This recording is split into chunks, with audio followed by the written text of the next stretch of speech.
Welcome to Complexity Made Simple. My name is Paul Allen, and before we get into today's video, well, I'm just going to remind you the 3 books that are on sale.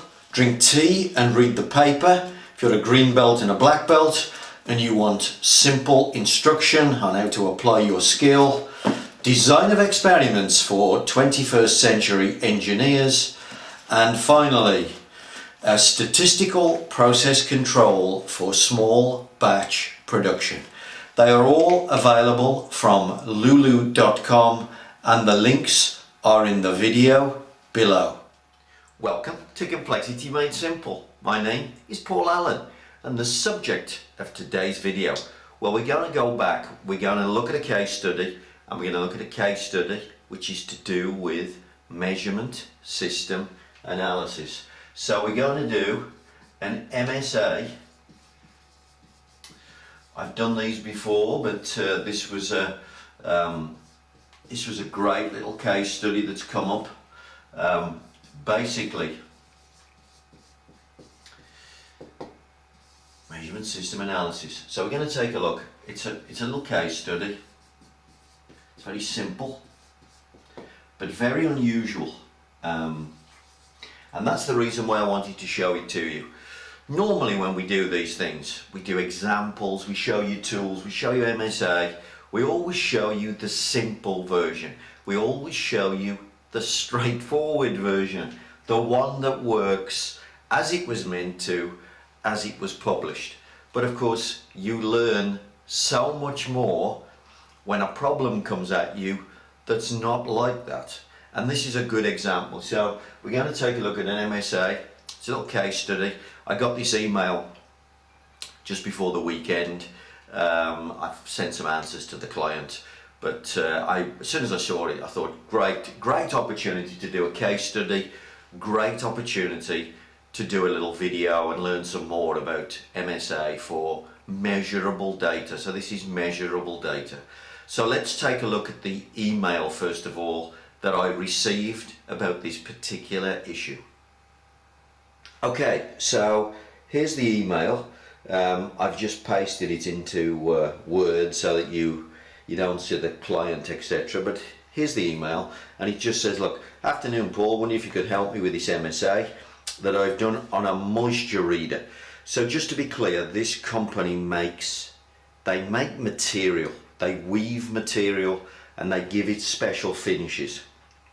So this particular measurement system is checking the moisture as a width of material, which is probably about 2.5 meters, 2 meters wide, is going through a machine. So if you could help me jog my memory. So he's asking a question about, first of all, do we use the ANOVA method? So we'll take a look at that in a second. And then of course, he's got these 2 measurements. So we've got precision to tolerance and precision to total. So he's got these 2 measurements. So just a reminder, precision to tolerance, precision to total variability. So they're the 2 measurements that we use. They're the first 2 statistics that we use to answer the question, is my measurement system any good? And of course, what we're trying to find out, you observe the black distribution. What's really there is the blue distribution, and the inflation that's caused here, well, this can only be created by measurement error. And we're trying to see that. We're also trying to see that in respect of the tolerance. So if you've got a tolerance here, we'd be saying how big is that compared to the tolerance? We'd be saying how big is that compared to the total? So where I've put the black lines, that's the total variability that the measurement system saw. Precision to total, that ratio to that size. And the other one, precision to tolerance, that the ratio is that little bit of error compared to the tolerance that you have. Okay, so they're the two statistics. Now the reason he sent me that message is because I have a simple rule that I give out, which is basically this. I want precision to tolerance, precision to total as a guideline to be at 0.1, which means what in more practical terms? Well, it means that that ratio is only 10%, so this is just 10% of the tolerance, or this is just 10% of the total variability. Yeah, so you want it to be below 10%. So it's not influencing your results too much. It's not making you misclassify too much. Now that's normally the rule that I give out. So let's go back and have a look at the results that he's getting, that he sent me in the email. So as you can see, what he's saying is his precision to tolerance is 8%, which is great. That's perfectly acceptable. But his precision to total, he's missed a word out there, but his precision to total is 100%. So 100% of all the variability he's seeing seems to be coming from his measurement system, which would tell him that he has a problem. And then he's made a comment then, because he's gone looking for where the problem is, both operators are getting similar sizes of error. So let's take a look at his numbers. So here's the MSA and here's the numbers. So let's talk about what's going on here and why he's seeing a bad result, but actually I'm about to tell him that he doesn't have a problem. Well, part of his issue is this here, precision to total. So this is where he's got a bad result. He's actually seeing, let's have a look, he's actually seeing 100% of his variability, his precision to total, only 8% here. So what's he done? What's created this problem? Well, this is a great learning point about how you set this type of MSA up.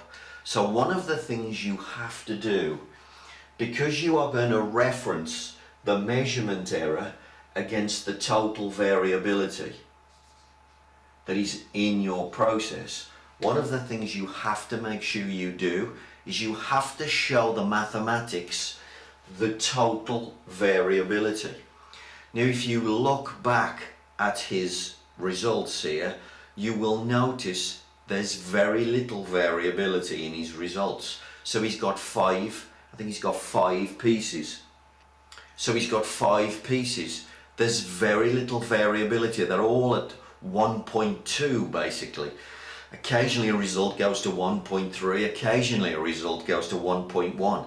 But what we've done is we've showed the mathematics, we've shown the MSA, almost no variability here. We haven't shown it this black distribution, because what he did was he took one part, so he's explained this to me since, he took one part and he just measured in 5 places down one web of material. Well, if that web of material is being well produced, of course there is no variability, there is no total. So then what does the math say? Well, it says all the differences I can see are coming from the measurement system. So what he's done is this, look. Instead of showing the measurement mathematics, the MSA mathematics, this big black distribution, he's taken just one part. So you could almost say he created a distribution that looks like that as far as the mathematics is concerned. Well, if you look at that error as a proportion of that variability, what are you going to say? Because what you're going to observe, of course,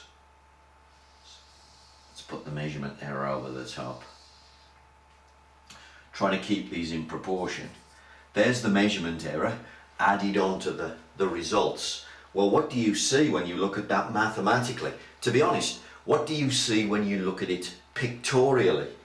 What you actually see is that all the variability, see what the maths is seeing, is coming from measurement error, because he showed it no process variability. So one of the important things you've got to do is when you collect your, and normally it would be 10 samples, not 5, would be what I would observe or what I would suggest. is you make sure that you randomly select. So you randomly select these. You're not deliberately trying to create that distribution, by the way. You just randomly take 10 out of natural process results. Then what the mathematics will see is a natural spread of the process, and then it says, well, how much extra variability am I adding onto the problem?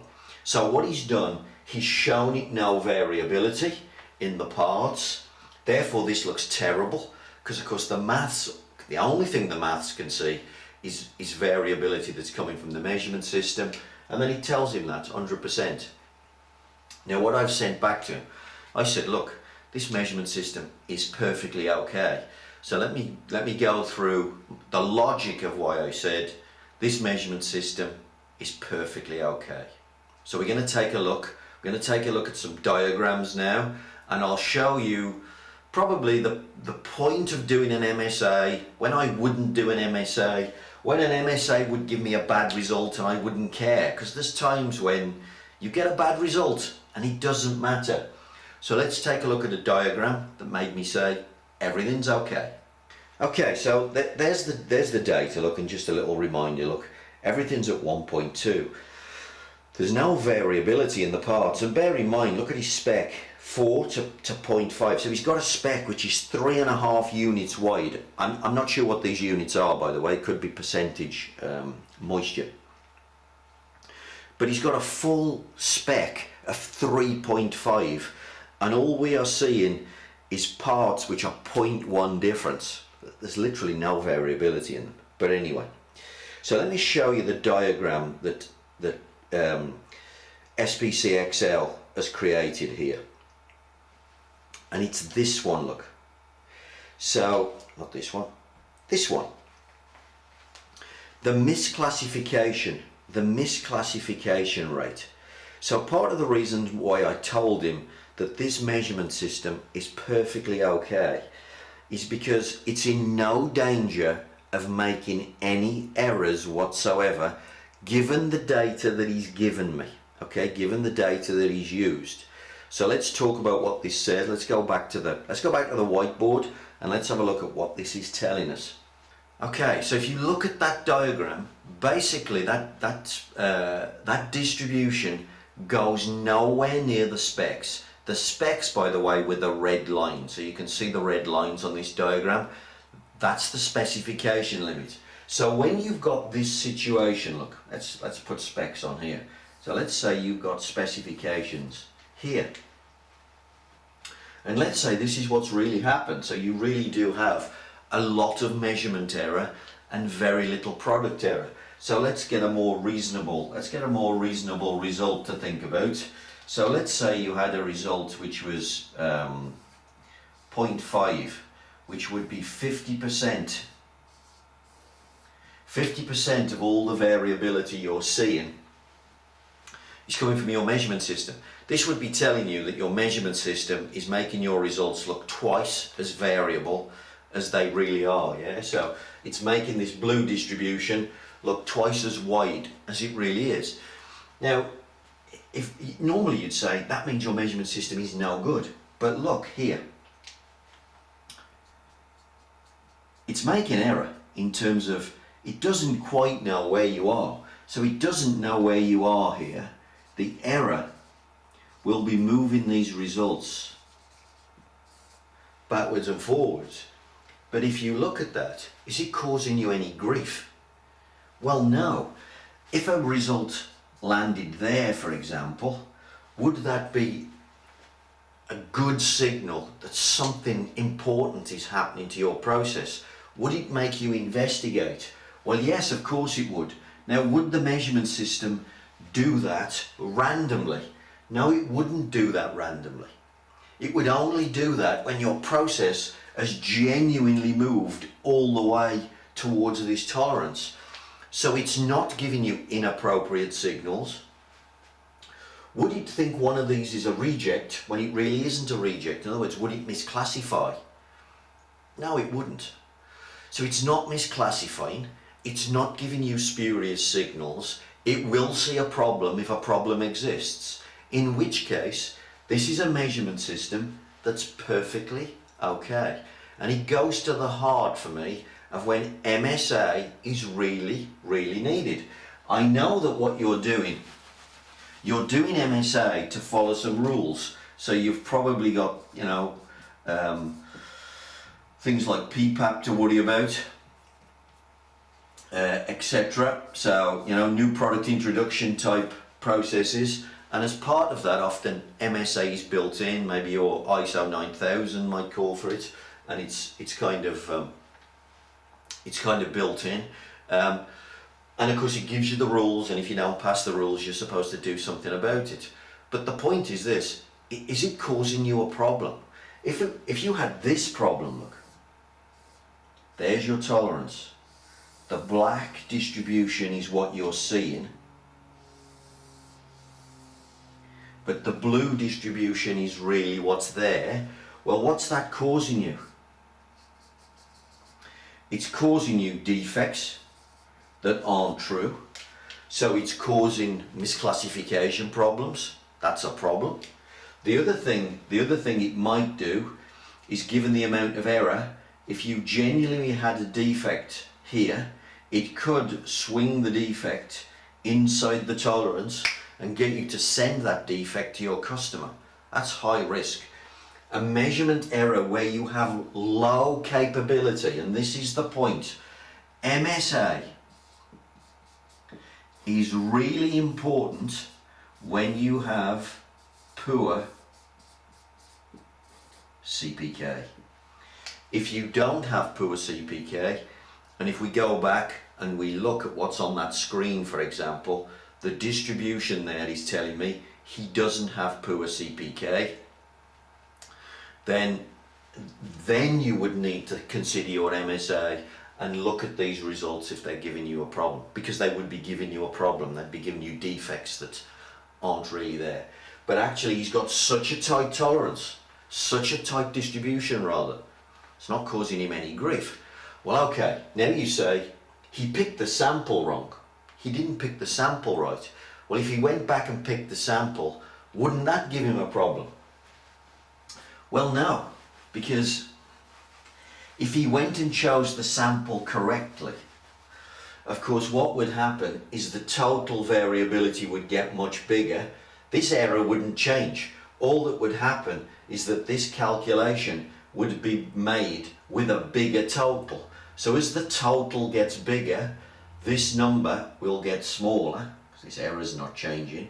So actually, if he goes back, and I've advised him to go back and do the sample again, add a few more different products, not different products, but different batches of the same material, add a few more different batches of the same material, offer a distribution up to the MSA, and then recalculate the statistics, recalculate the precision to tolerance and precision to total. And my expectation is, as he gives it more total variability, this number will also come down to where the other number was. So if you remember, the other number was at 8%.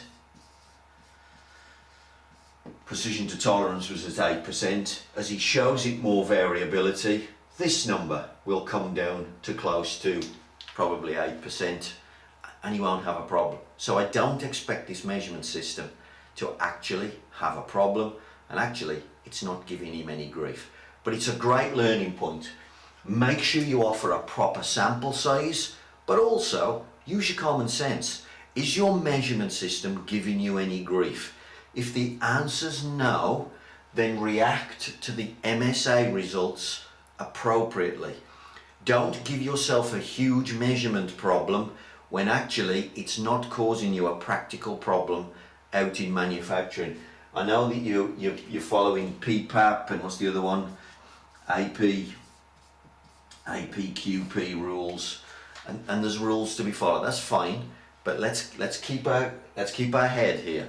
The MSA is not giving you a practical problem, therefore you have time to fix it if you want to, but you might also decide to live with it if you want to. So there's the MSA case study, where actually even when you break the rules, the measurement system is still okay.